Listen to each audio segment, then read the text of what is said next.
Muito boa noite, com muita alegria que nós começamos mais um programa Direção Espiritual, aqui de Campos do Jordão, com a minha querida amiga Ziza. Obrigado, minha filha, mais uma vez, pela sua temporada comigo, né? Nós estivemos ao vivo e agora aqui nesse programa gravado, com a oportunidade. Quer pegar já o seu microfone já para você participar comigo? Eu quero. Isso. Na nossa Muito obrigado temporada. pela música. Eu que agradeço. Cristian não chegou noite, de Mônaco gente. ainda. Tá em viagem de Em férias. viagem de férias. Você sabe que essa música me lembra muito um período de conversão muito forte na minha vida? Lá no comecinho? Foi. Eu me lembro que tinha mudado para Brusque naquela época. Foi em 1992, eu acho. E estava... Um monte de gente fazendo contas. É. Na verdade, tinha uns 10 anos nessa época. Não, brincadeira, já era Vale. frater lá. E Em eu me Brusque? lembro, Brusque, Santa Catarina, fui para lá fazer filosofia, né? Uhum. E conheci o Padre Léo. Eu já tinha informações sobre ele, já até tinha contato com o livro dele. Contatos Mediatos e Imediatos de Frei Leão, era o nome do livro. Foi o primeiro livro que ele escreveu. E tive uma experiência de amizade com ele, e eu me lembro que ele me colocou para limpar o carro dele. Era uma honra, né? A gente poder limpar os carros dos padres, porque a gente dava uma voltinha neles de vez em quando. E o Léo tinha um cadete. Olha só. E aí um dia eu fui lavar o carro dele, ele me chamava meu filho. Desde o início ele me chamava meu filho. Meu filho, escuta esse CD que eu acabei de ganhar. E eu não tinha muito conhecimento das músicas da Renovação Carismática, sabia da existência do Padre Jonas, Uhum. que tinha, com ele a gente acordava quase que todos os dias no Postulantado. Tinha até um pouco de implicância dele por causa disso, porque você nunca fica amigo de uma pessoa que te acorda às 5 horas da manhã. E você acordava Você com o toma Badiano birra todo da dia, 5 música. horas da manhã. Vigia Mas não era culpa dele, esperando tadinho. a aurora, Oh, meu qual Deus. noiva esperando. Inclusive hoje eu amo essa música. Mas na época, quando começava a tocar, dava aquela tristeza, porque você tinha Oh, que meu levantar. Deus. E Rio Negrinho era um lugar muito frio, né? Uhum. O Postulantado foi em Rio Negrinho. Um lugar muito frio. Acordar às 5 da manhã não era brincadeira. Então tinha um pouco de implicância do Monsenhor Jonas naquela época. Depois não. Depois. E aí o Léo, eu não tinha conhecimento muito das músicas da Renovação Carismática. Ele falou assim, escuta esse CD. E era o CD do Mensagem Brasil, lembra? Que Aquela tinha... capinha branquinha. Sim, o muro com a construção, com a clave de sol na capa, O CD uva. não, isso era o LP.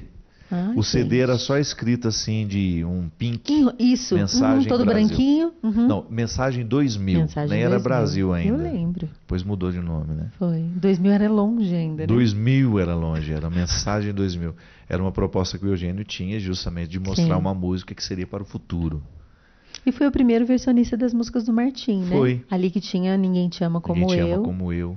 e Te Louvo em Verdade. E o grande sucesso, que o Léo queria que eu escutasse, Ninguém Te Ama Como Eu. Uhum. Que ele falava, vai ficar bonita na sua voz. Tanto é que eu não me encantei pela música na Uhum. época. Foi essa que me chamou a atenção. A serenidade dessa música, a letra tão simples, né? Ao Sim. mesmo tempo tão direta ao coração. Direto. Essa passagem de Jesus, inclusive vou fazer questão aqui de ler. Essa passagem de Jesus que acalma o mar, que já foi cantada também em tantas outras canções, e tem tanto significado isso. Às vezes nós estamos em momentos difíceis, né, Zizi? E a gente sempre tem aquela tentação de pensar que nós estamos sozinhos. Que a tempestade nunca vai acabar, Justamente. que o incômodo nunca vai parar e parece que só acontece comigo, né? Às vezes a gente tem a sensação E assim, tudo de passa, né? É. Tudo passa. Naquele dia, ao cair da tarde, Jesus disse aos discípulos: passemos para a outra margem. Eles despediram a multidão e levaram Jesus do jeito como estava, consigo no barco. E outros barcos o acompanhavam. Veio então uma ventania tão forte que as ondas se jogavam dentro do barco. E este se enchia de água. Jesus estava na parte de trás, dormindo sobre um travesseiro. Os discípulos o acordaram e disseram-lhe: Mestre, não te importa que estejamos perecendo? Ele se levantou, repreendeu o vento e o mar, dizendo: Silêncio, cala-te. O vento parou e fez-se uma grande calmaria. Jesus disse-lhes então: Por que vós são tão medrosos? Ainda não tendes fé? Eles sentiram grande temor e comentavam uns com os outros: quem é este, a quem obedecem até o vento e o mar? Palavra da salvação. Glória a vós, Senhor. Passemos para outra margem. Passemos para outra margem. Tem tanta frase significativa nisso, né? É. Você já foi lá no Mar da Galileia, não? Já. Que experiência única. Para mim é o lugar mais original de tudo na Terra Santa. Não só porque geograficamente é ali mesmo, é porque a gente fica tão despretensioso de saber onde foi. Sim. Às vezes os lugares santos causam uma ansiedade na gente. Mas foi aqui? Foi ali? Em que pedacinho do chão aqui que o milagre aconteceu? Nós somos muito racionais. E o Mar da Galileia não. Não tem jeito. Você não tem jeito. Você olha para aquele lugar, para aquelas margens, e aí sim, tudo aconteceu ali. Ali ele fez os amigos e ali ele convidou: vamos para outra margem. Eu me lembro, acho que a primeira vez que eu estive ali num barquinho, nessas réplicas que a gente tem a oportunidade de passear, eu me encolhi, não escolhi um cantinho do barco, estava um momento de oração no barco, eu escolhi um cantinho e ali acho que eu pensei na vida toda, no que está entregue, né? Porque quando a gente está ali no barco, a gente está entregue.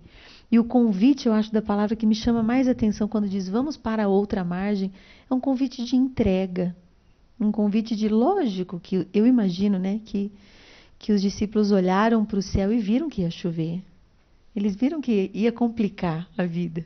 Ia ser difícil entrar no barco ali ou atravessar exatamente naquela hora. E às vezes assim é a vida mesmo, né, de você tem que enfrentar e dar um passo de entrega, mesmo na hora da trovoada, mesmo sabendo que, meu Deus, vai ser difícil isso aqui, mas é meu. Mesmo, Ziza, porque eu sempre penso nisso. Nós fazemos a experiência de Cristo já mediada. Alguém viveu antes de nós, experimentaram, já nos contaram como é. Então nós já estamos diante de um Cristo em que a gente confia. Não, lá era imediata. A experiência deles era imediata. É um amigo chamando-o ir para outro lugar que parecia ser perigoso. Imagina que desconfiança que gerava. Nossa. Eu acho que eu desceria. Eu não vou. Não, sensato como eu gosto de ser. Você deu uma olhadinha ali, como é que tá o céu? Eu acho que eu não acompanharia. Assim, pensando bem. Às vezes, aliás, isso para mim é uma causa de reflexão que eu sempre me pego fazendo. O Cristo que eu sigo já mediado, será que eu seguiria de imediato? Você acha que seria mais desconfiado? Eu acho que eu não acreditaria nele. Não? Eu acho que eu acharia ele louco. Eu acho que eu faria parte daquele grupo que diria: esse homem é um louco. Eu acho que eu seria pela regra. Eu acho que eu seria pela lei. Mas a ternura dele é tão encantadora. Eu acho que se ele me olhasse, eu ia derreter. Ah, não, mas aí você já está fazendo a experiência do Cristo mediado, que passou por uma mediação e por uma interpretação. Se eu me colocasse lá naquele momento, eu acho que eu certamente tentaria não ir. Mas você sabe que iria porque a força ia ser muito maior. Aí sim, justamente. Eu acho que à medida que os discípulos foram fazendo a experiência desse olhar que você está dizendo, aí sim foi gerando confiança. Aí a experiência foi ficando fecunda. É fruto de amor, justamente. Né? Porque num primeiro momento todo mundo deve ter achado Jesus louco. Sai andando pelas águas na madrugada. Gostando de quem geralmente ninguém gostava. Conversando com gente completamente Eu acho que eu chamaria exclusa. E daria um conselho para ele. Falei: Senhor, não dá para... Se o senhor quiser construir um grupo que possa fazer... Seria conselheiro dele. E eu ia dizer para ele: esse grupinho que o senhor está escolhendo não tem condições, não vai dar em nada. Não vai dar credibilidade nas mídias. Não há possibilidade dessa gente fazer sucesso. Porque, Ziza, eu, com toda honestidade, quando eu olho para essa experiência que eu fiz de Jesus, que é absolutamente arrebatadora, é para a vida inteira, eu posso até, sei lá, chegar à conclusão de que tenha errado no caminho em algumas coisas. Na minha vida pessoal, nas minhas escolhas, pode ser que eu tenha errado em muitas coisas e eu chegue à conclusão disso um dia. Mas eu nunca trabalho com a possibilidade que eu tenha errado com o cristianismo.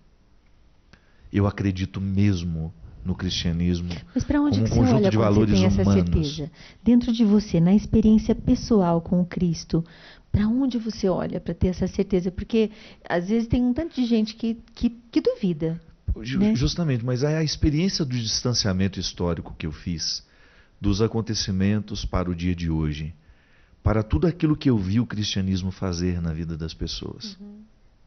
Sabe, enquanto uma mentalidade que se estabelece, colocando aquela pessoa num prumo de vida muito satisfatório, realizador. Mas você acha que você está vendo o fruto? O verdadeiro cristão é de fato realizado como pessoa. Sim. Porque ele tem um instrumental muito favorável a ele. Primeiro, passa no crivo diariamente toda e qualquer atitude. É uma pessoa que luta para ser consciente de suas atitudes. Isso é uma virtude formidável. Eu, quando penso na capacidade dele amar, assim, na capacidade de... O que só a presença, só o olhar... Meu Deus, é uma coisa que me choca. E pensar a capacidade de misericórdia, um olhar amoroso será de amor. Sempre arrebatador, né? E é um amor concreto. Mas você atravessaria a margem com a tempestade sendo armada? Eu acho que talvez teria que ter tido história. Se eu tivesse tido um pouquinho de história, talvez sim. Mas não sei se eu não seria uma... Acho que eu sou atirada, eu admito. Eu acho que eu subiria, sim. Eu acho que eu não iria. Eu acho que eu subiria. Eu subiria porque ele ia me olhar, né? Ele ia me ver. E eu ia me sentir vista e pensar, ou pelo menos ter a experiência que atravessa talvez mais e acaba com a minha razão e ao mesmo tempo estrutura a minha razão de olhar, eu estou do lado de Deus vivo. Olha, você que nos acompanha em casa pode achar que nós estamos loucos. Que sentido faz pensar se eu iria atravessar a margem ou não? Mas é muito bom de vez em quando a gente se colocar no evangelho, mas não no agora. Esse evangelho que você já escuta sabendo que Jesus é o seu Salvador, soa aos seus ouvidos muito natural. Mas coloque-se na cena. De vez em quando é interessante você deslocar daquilo que você sabe de Jesus para aquilo que eles estavam experimentando naquela época. Sim. Se você, por exemplo, estivesse na praça onde a prostituta foi pega em adultério, de que lado você ficaria naquele momento? Será que você teria a mesma sensibilidade que Jesus teve de enxergar naquela mulher um futuro que nem ela mesma podia ver? Ou será que você se colocaria no lado da justiça, dos legalistas que estavam prontos para apedrejá-la? É interessante, às vezes, a gente se colocar no passado para até mesmo saber se nós já estamos curados de ser quem somos. Se o cristianismo já conseguiu nos curar. E da gente admitir nossos limites. Que é tão fácil ficar do lado do que apedreja, não é, Ziza? Sejamos honestos. É muito rápido, né? É muito rápido. O movimento. Às vezes a gente disfarça bem, né? Não? A gente racionaliza, disfarça, mas essa capacidade de Jesus de nos ver além do momento presente de nós mesmos e de já nos ver melhorados, evoluídos, curados, isso é sensacional. Isso é maravilhoso. Isso é descansante, assim, meu Deus me vê como eu ainda serei. Então eu tenho jeito. Eu tenho jeito, eu tenho saída, eu tenho escolhas, eu posso melhorar. E não é um olhar que imagina, né? Não é um olhar que imagina, é um olhar que vê o que você é. Ele vê. Porque às vezes você é olhado pelo outro e você é imaginado. E às vezes o que o outro imaginou não diz respeito àquilo que você é. Mas o olhar de Deus para nós é um olhar que enxerga que de fato quem podemos ser. É interessante porque às vezes a gente precisa de um pouco de filosofia para entender isso. Eu já sou, mas ainda não sou. É o já e o ainda não. Essa tensão escatológica que também é antropológica na minha vida. Tudo aquilo que eu já sou me foi dado. Ou melhor, tudo aquilo que eu posso ser já me foi dado. É igual uma semente que condensa todas as possibilidades da árvore. Mas eu ainda não me tornei quem eu posso ser. Estou em processo de vir a ser. E é esse sair, ir de um lugar para o outro, que vai me dando a oportunidade de encontrar quem eu sou. Mudar de margem, Você imaginou quantas coisas aconteceram no coração desses discípulos só porque eles foram para o outro lado da margem? Nossa. Eu acho genial quando não te importas que nós estejamos perecendo e ele não diz, ele não responde, eu me importo, fica calma, eu gosto tanto de você, te amo, vem cá, te dá um colinho. Não teve colo, teve ele se levantar e dizer silêncio. E o silêncio não é só para o mar. Para todos, né? Pra todo mundo. Cala a boca, gente. Isso é sensacional. E a gente, não sei, pelo menos em mim, assim, é sempre um convite corajoso, o silêncio. Ele é exigente e ele é um espelho, né? O silêncio é um espelho que a gente não tem fuga. Aliás, e na experiência da tempestade também, quando a vida está pesada para nós e algo está num movimento que parece nos ameaçar, o silêncio é o primeiro ponto para a melhoria. É o organizador. É. A gente precisa deixar calar, né, todas as vozes que não são a voz da verdade, né? São todas as impressões, todos os eu acho que é isso, eu acho que é aquilo, eu acho que é aquilo outro. Mas o eu vejo é diferente do que eu acho. E para ver acompanhado do Senhor, acho que tem que ter essa entrega, tem que entrar no barco, mudar de imagem, esperar o silêncio, mudar de lugar, movimentar-se. Deus é movimento. E muitas vezes a gente quer respostas sem que a gente se movimente muito. E o movimento de vida, o movimento em direção a alguém para resolver algo que não está legal, o movimento de procurar algo para melhorar de trabalho, o movimento para perdoar alguém, para tirar uma pedra de dentro de mim. Nada acontece na relação com Deus sem movimento.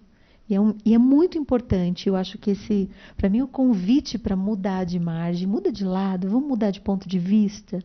Vamos trocar de lente dos seus olhos, vamos ver de outro ângulo, de outra forma. Pode ser que tenha tempestade, mas eu vou esperar você enxergar e me pedir para que ela se acalme, né?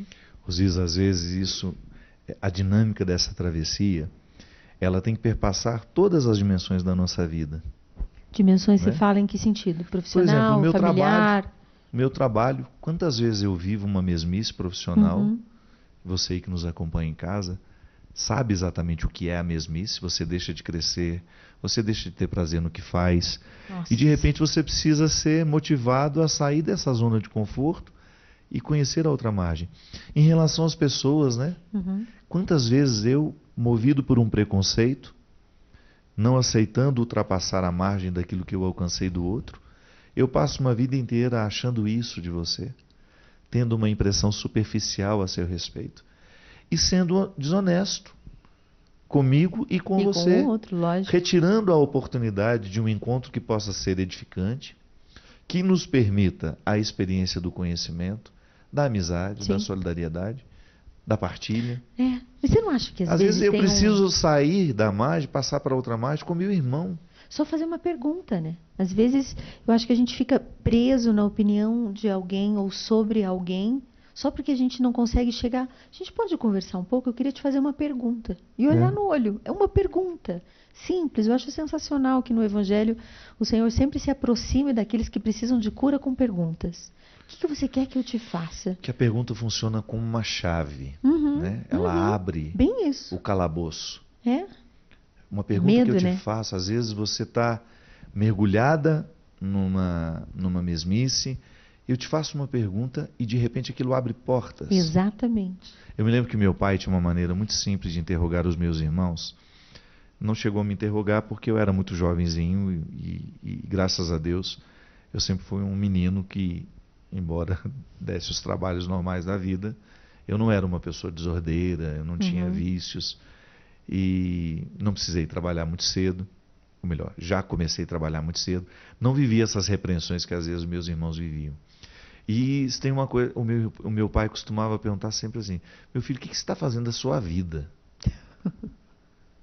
Nunca me esqueço dessa pergunta. E de vez em quando eu me faço, como se estivesse com meu pai diante de mim ou dentro de mim, dizendo para mim: meu filho, o que você está fazendo da sua vida?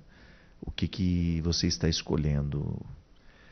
E essa pergunta, ela funciona como uma chave que me faz chegar a lugares muito especiais. Que se eu não sou perguntado, eu não chego, Ziza. Precisa. A pergunta é terapêutica. Como o ser humano se adapta.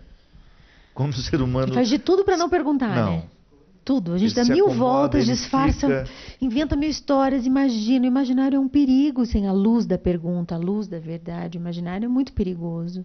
E quantas vezes, só pela nossa imaginação, a gente cria todo um argumento, cria toda uma situação com alguém que não tem nada de verdade, só porque a gente tem medo do confronto da verdade. O que a gente tem a perder de olhar no olho do outro e perguntar: o que foi?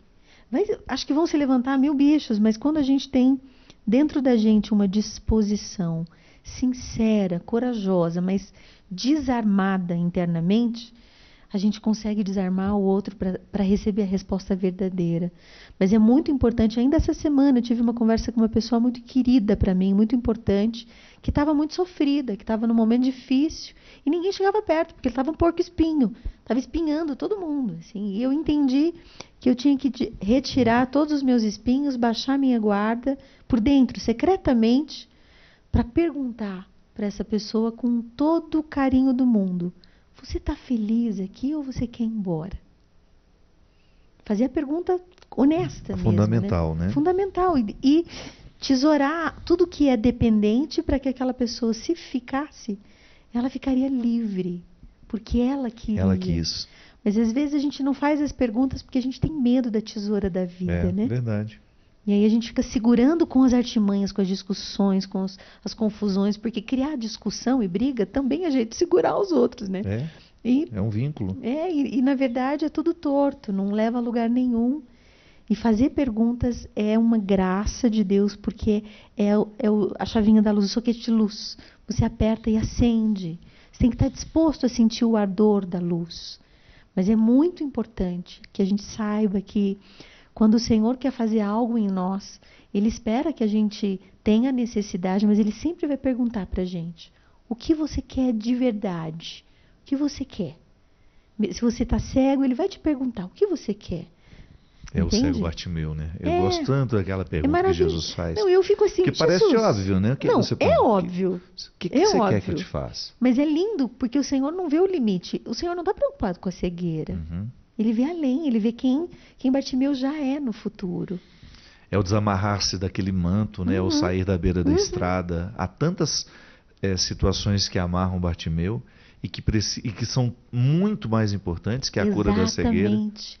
Por isso que as perguntas são tão terapêuticas, tão libertadoras, porque a gente descobre que tem coisas mais importantes do que os nossos mimimis. Isso mesmo. As nossas reclamações. Muito mimizinho, muito mimizinho. É isso. Nós vamos para um rápido intervalo. A conversa tá boa, não tá? Fique aí com a gente e nós já voltamos já. Estamos de volta com o programa Direção Espiritual, hoje gravado aqui em Campos do Jordão, na casa da nossa querida amiga Rosana, que sempre nos recebe com tanto carinho. Na verdade, a gente vem aqui por causa da janta. A gente faz o programa louco para terminar, para a gente poder jantar. Não é a equipe toda? Né? Que a gente comemora o jantar que a Rosana faz pra gente. A gente até disfarça, mas adora. Não vê a hora de terminar. Mas a gente faz com muito carinho, sem pressa. Mas que a gente tá só sentindo um cheiro bom aqui, que tá vindo lá da cozinha.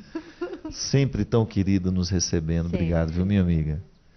Obrigado por abrir a casa, permitir que a Canção Nova grave e transmita, né? Porque algumas semanas atrás nós fizemos ao vivo. Então gravamos para poder manter essa oportunidade de ter um programa também diferente, porque ela, na verdade, ela me ajuda, porque como eu já estou em Campos para fazer um trabalho, né, Zizinha? Você ela também é maravilhosa, hoje, não? Eu tô bairrosana aliviando. Tô bairrosana hoje. Tá, gente? Essa bota número 40, ela não serve no pé das vezes. Para de graça. Se ela ficar em pé, ela vai navegar sobre o mar. O mar da Galileia.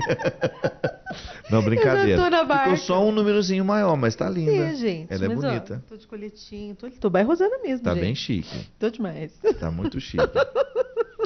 Ô Ziza, me fala uma coisa. Quem foi a pessoa que mais lhe fez as perguntas fundamentais ao longo da sua vida? Acho que o processo terapêutico. Passar pela terapia me ajuda. Uhum. Lógico que foram sempre as situações da vida que me levaram até a terapia, mas a terapia, os estudos. Se a gente for pensar em relacionamentos, com certeza foram os meus grandes amigos. Judite, que sempre teve... Judite é uma mulher de pergunta, né? Muitas. E eu sempre digo que na nossa amizade eu sou o acelerador e ela é o HD. Uhum. Eu acelero e faço as coisas andarem. Ela lembra de tudo. E às vezes quando ela vê que eu vou dar na trave em alguma coisa, ela só me chama assim: ô Fernandes, você não lembra não, mas eu lembro, Fernandes, dessa besteira que você fez em tal ano, tal dia, com tal pessoa, que deu nisso e nisso e nisso. Tô achando que você não tá devendo fazer isso. Você não deve fazer isso aí agora, não. Então é muito engraçado, porque muitas vezes eu não lembro de mim mesma e ela me tem. Acho que me guarda no lugar sagrado e Agora a gente tem trabalhado muito junto na preparação do Humanitas para mulheres, um trabalho de formação humana que a gente tem feito para mulheres, e tem sido sensacional trabalhar com ela, porque tudo ela pergunta, tudo ela questiona. Ela é uma mulher que soube colocar a alma dela no lugar certo, mesmo no meio de profunda tempestade, mesmo no meio de profundo sofrimento, de muita, muita dificuldade na vida, em pé, digna. Ela é literalmente a mulher em pé diante da cruz, linda, com uma dignidade, e que sempre me provoca em direção à verdade. Eu acho que das minhas amigas todas, talvez a Judite seja mais incisiva e também de estabilidade de amizade. São quase 30 anos de amizade, né? Você sabe que isso para mim é tão claro que eu sou capaz de lembrar até a pergunta. Sério? Sim, que mudou minha vida. Com a oportunidade que eu tive de ter a minha história escrita, isso me ajudou muito a entrar em alguns quartos da minha vida que até então estavam esquecidos. Porque com a vida corrida que a gente leva, há sempre o risco de que pessoas, situações caiam no esquecimento. Sim, e que a gente se leve também num rolo compressor de atividade, né, e de distração, com certeza. E foi interessante porque quando fomos reconstruindo esses personagens e dando a eles a devida importância na minha história, e mesmo eu percebendo o quão importantes eles eram, eu fui reportado a um dia em que eu estava vivendo uma tristeza muito grande com o acontecimento da minha casa. Minha casa nunca foi um lugar muito fácil de se viver, embora nós nos amássemos muito, mas tínhamos muitos problemas. E eu fui reportado a um dia, lá em Formiga, na casa da Tia Ló, uma pessoa que teve uma importância muito grande na minha história. Ela é a senhora das perguntas? Ela era a mulher das perguntas, mas naquele dia ela me fez uma pergunta muito desconcertante. Eu tinha vontade de ir para o seminário, sempre manifestei isso desde criança, mas havia passado, estava trabalhando no carnaval, e eu me lembro direitinho dela falando assim: Fabinho, por que você não vai para o seminário? Aí Nossa, eu disse que assim, pergunta. Mudou minha vida aquela pergunta, porque eu disse assim: porque eu não acho que eu quero ser padre mais. Eu estou tão necessitado de trabalhar, de ajudar lá em casa. A senhora sabe como a vida lá é difícil financeiramente. Eu acho que eu sou um filho que eu posso ajudar. Ela me disse assim: só que não tem futuro isso não. Não tenha a ilusão de que você vai transformar a sua família. É a sua família que vai lhe transformar. E vai lhe transformar em algo que eu acho que não é muito bom. Está todo mundo no mesmo ritmo lá, Fabinho. Por que você não vai para o seminário? E perguntou de novo. E nessa hora eu tive coragem assim, Ziza. Eu não sei onde... Olha que eu tinha uma agenda para cumprir, eu estava trabalhando, eu era responsável por um departamento lá na escola de samba que eu estava fazendo. E imediatamente eu disse para ela: então tá bom, eu vou. Mas você já tinha pensado antes em ser padre? Fazia parte das minhas perspectivas. Só que a Tia Ló viu eu me desprendendo disso. Por outros motivos que não tinham sentido. Ela me viu deixando a escola. E ela sempre muito sábia observando o remanso do rio. Ela não me estancou em nenhum momento. Eu às vezes ouvia conselhos dela. Não acho que está certo, sempre assim. Não acho que você fez a melhor escolha, mas... E sempre muito respeitosa, mas aquela pergunta mudou minha vida. Por que você não vai para o seminário? E uma outra pessoa que foi surpreendente também, Carla Carvalho, lá de Cachoeira Paulista, ela é de Barra do Piraí. Carla Carvalho estava fazendo... O Ronald, o esposo dela, estava promovendo um show. Eu já estava no auge do reconhecimento público, fora dos muros da Igreja Católica, com o CD Vida, o mais vendido do país, e aquela história toda. E eu muito cheio de protocolos, ninguém chegava muito perto de mim. Eu me lembro que a Carla, muito simples, fez o contato no escritório, eles contrataram o show, e ele falou assim, e ela disse assim: nós podemos buscar o padre, se ele quiser.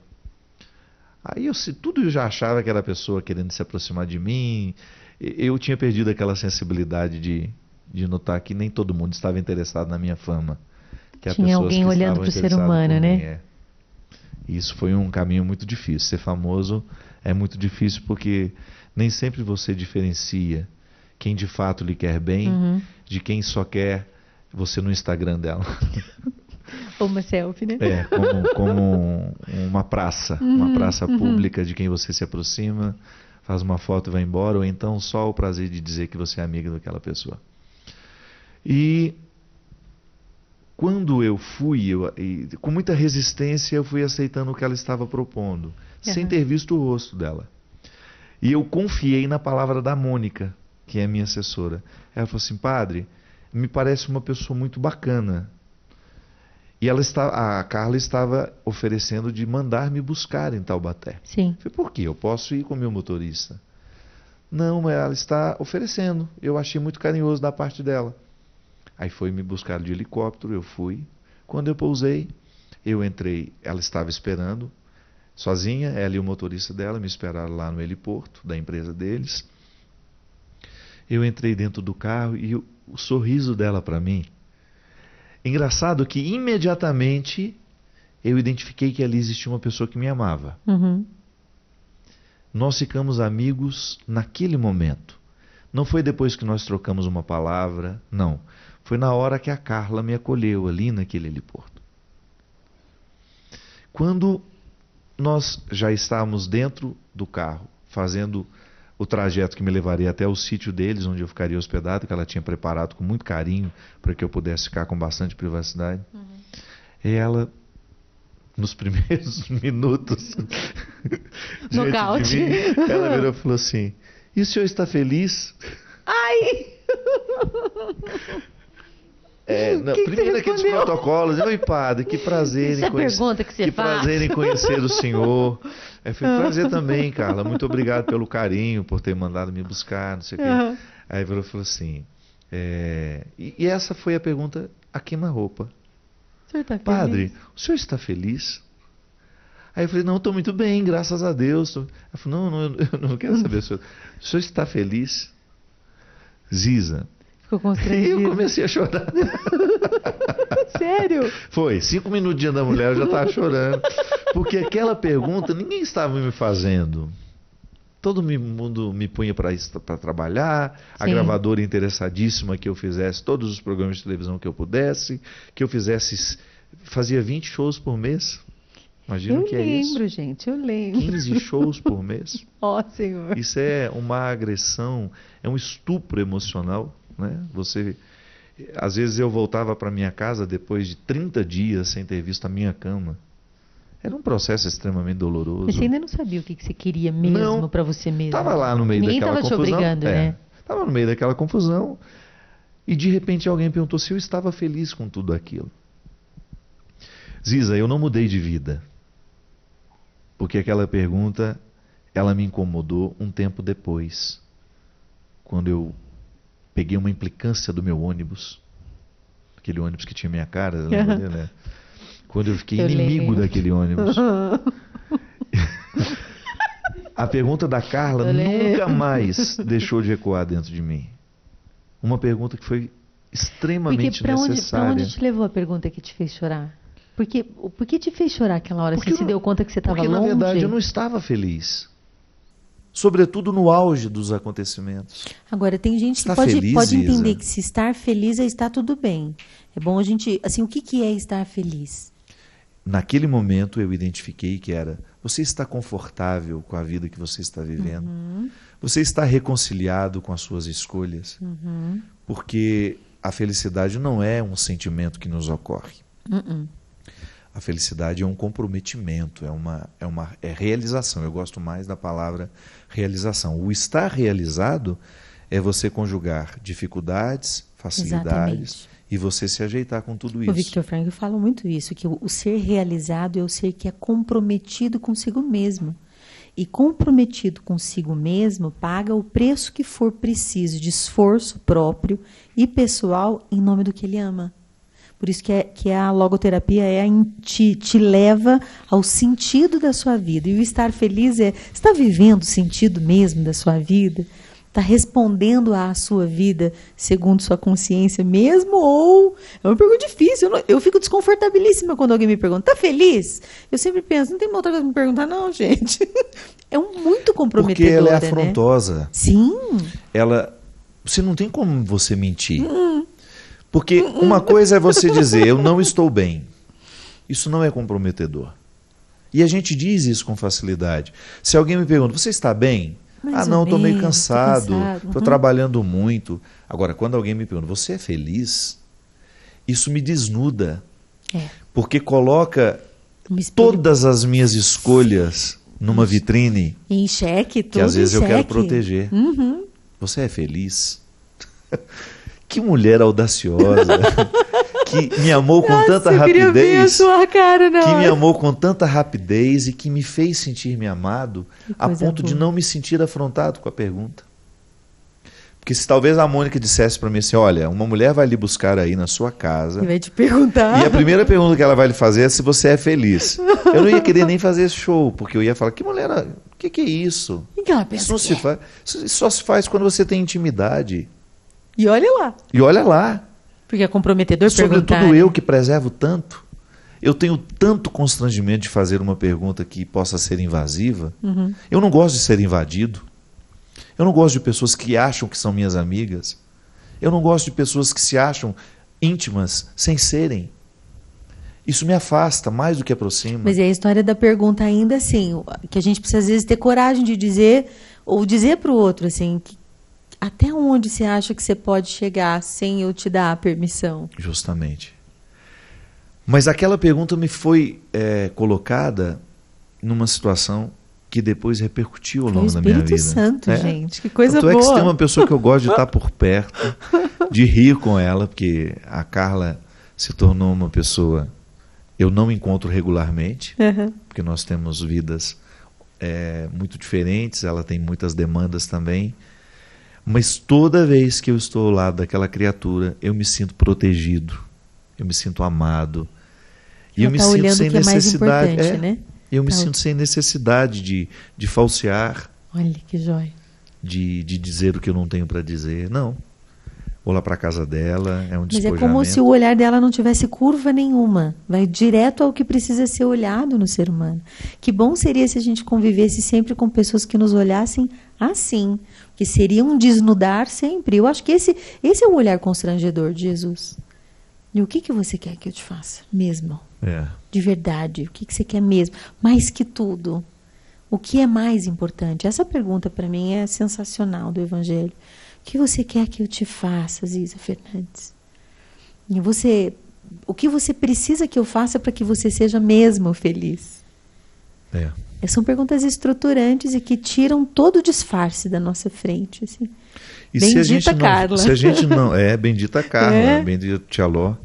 E tantas outras pessoas que passam pela nossa vida com as perguntas que nós precisamos receber. Porque o aprendizado, ele é fruto da pergunta. Por isso que você não pode inibir uma criança em perguntar. Porque senão você naturalmente está inibindo a capacidade que ela tem de crescer, de descobrir. Então, toda pergunta é inaugural. E é livre. Eu acho que a gente sempre finca a bandeira na liberdade quando a gente pergunta. Porque a gente está dizendo, pode ser que não seja como estava, eu estou disposta. Pode dizer, vamos conversar? É uma inauguração sempre uma pergunta. É sempre abrir um terreno, é sempre aplanar aquele mato que existe entre... se aplana o caminho nas perguntas. O diálogo ele é uma arma poderosíssima do bem, da verdade, da consciência mais profunda que tem no ser humano. Quantos casais se disfarçam? Eu nunca vou me esquecer de um casal, um amigo meu de São José, não vou dizer quem, você conhece, mas não vou dizer quem, que ele passou a vida toda de bigode e ela a vida toda odiando o bigode. Mas ele nunca quis tirar o bigode porque achava que ela gostava de bigode. E ela nunca disse para ele que odiava bigode. Ou seja, o que fazia aquele bigode, gente? Faltou a pergunta mais simples num casal. Eu fico assim, você fica feliz assim, eu também ou não? Você gosta do meu jeito, né? São coisas que nos comprometem porque a gente tem medo de ou não então, ser amado, uma coisa né? que eu acho que é fundamental, né? Já que uma vez que se casa, porque ninguém é obrigado a se casar. Se você tem um gênio difícil e não quer mudar, então não casa, não vai ter filho. Você tem o direito também. É por isso que você não casou pra ninguém te fazer pergunta.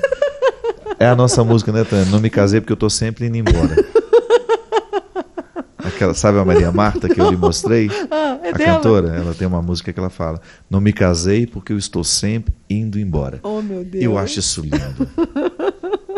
Quem está sempre padre. em travessia, quem está sempre indo embora, quem só pega o que está na frente aqui e já pode ir. Essa liberdade me fascina. Eu acho que mesmo se eu não fosse padre, eu acho que eu não me casaria.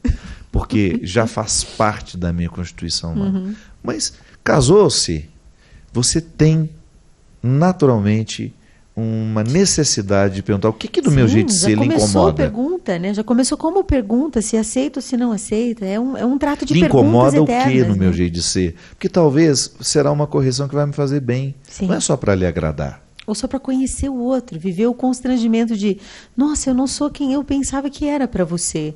Então eu devo ser mais, porque você me aguentou até agora, Justamente, né? prazer. Sim. É, muito prazer.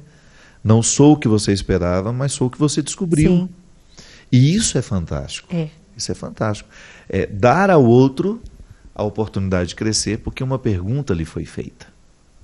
Então é por isso que nós não podemos viver uma religião sem questionamentos, relacionamentos que não passem pelo crivo das perguntas. A própria experiência do sentimento, que eu aprendi muito com você, nem tudo que nos ocorre, que a gente sente é verdade. É verdade, exatamente. Tem de passar pela pergunta: foi isso mesmo que ele me disse? Foi isso mesmo que ele quis me provocar? E recontar sempre a nossa própria história para a gente mesmo, né? Sempre fazer perguntas corajosas. Nas perguntas a gente desarma bombas que a gente coloca para a gente mesmo. É porque nós somos os prejudicados. Uhum. Nós somos os grandes prejudicados nas nossas teimosias. Não são, claro, repercute no outro, repercute. Mas eu, quando sou teimoso, quando eu sou cabeça dura, eu estou retirando a possibilidade de viver a minha harmonia pessoal. Eu acho que é isso que faz a pergunta, destrói a barreira ou a defesa do teimoso, né? Porque a teimosia nada mais é do que um medo com umas camadas de roupa por cima, né? A teimosia, eu sou teimoso, porque no fundo, se eu soltar, o que vai me acontecer? Eu tenho medo de perder o quê? O que me ocorre? O que sobra? Uhum. Né? Uhum. Por isso que a pobreza é tão desafiadora, né? Felizes os pobres de espírito. Porque verão a Deus. Felizes os pobres, os desarmados, os tranquilos, os simples. Ô, trem bom! Você sabe que a bem-aventurança que mais me persegue é essa: felizes os puros de coração. Você falou dos pobres. Felizes os puros de coração. Porque a pureza de coração é justamente a decisão por não ter empecilhos. Uhum. O puro é aquele que não foi manchado. É aquele que está num estado de originalidade tal que é uma pureza. Existe ali uma pureza. A pureza de coração nos permite conhecer a Deus, a pureza de coração nos permite conhecer o outro, porque você vai sem preconceitos.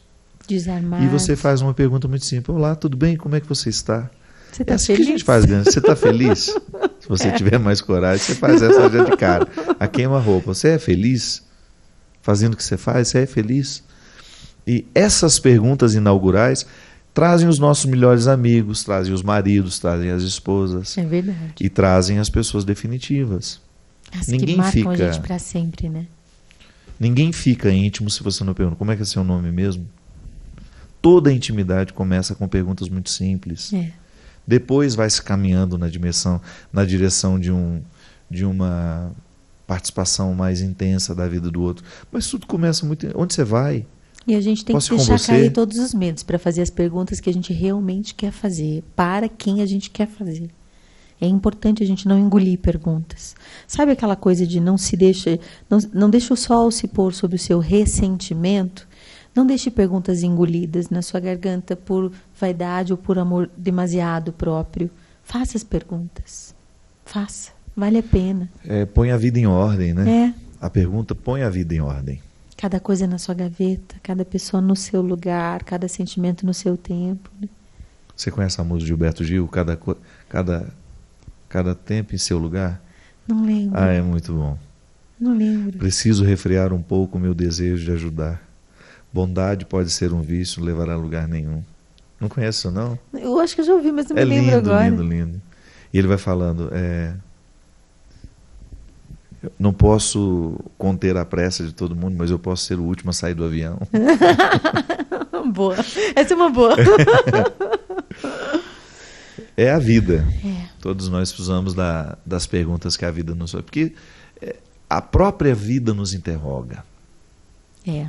E é responsabilidade, não é conseguir cumprir todas as coisas, mas fazer essas perguntas e responder a elas todas, mesmo que seja só para a gente mesmo, sabe? É isso, minha gente. Muito obrigado pela sua companhia. Nós vamos terminar porque nós vamos jantar agora. A gente não via a hora desse momento. Tenho esperado este momento. Jantar! Se você estivesse aqui, seria minha convidada, meu convidado, para a gente poder sentar à mesa. Não há maneira mais bonita de encontrar uma pessoa do que ao redor da mesa, né? Na mesa nós matamos a fome do corpo, nós matamos a fome que temos uns dos outros. A gente conversa, a gente faz perguntas. Responde mesmo sem perceber. E a gente responde sem perceber. É ótimo. Que é o que mais fascinante, é quando você respondeu sem perceber. Sem ter aquela intenção de estar respondendo. O momento lhe permite o desvelamento das questões, até mesmo a oportunidade de compreender e amar o processo que você está vivendo. O lugar das perguntas sagradas. Obrigado, filhinha. Querido, muito obrigada. Eu que agradeço. Foi um prazer ter você aqui. Até a semana que vem, se Deus quiser. Derrame sobre nós a bênção do Deus Todo-Poderoso. Ele que é Pai, Filho e Espírito Santo. Amém.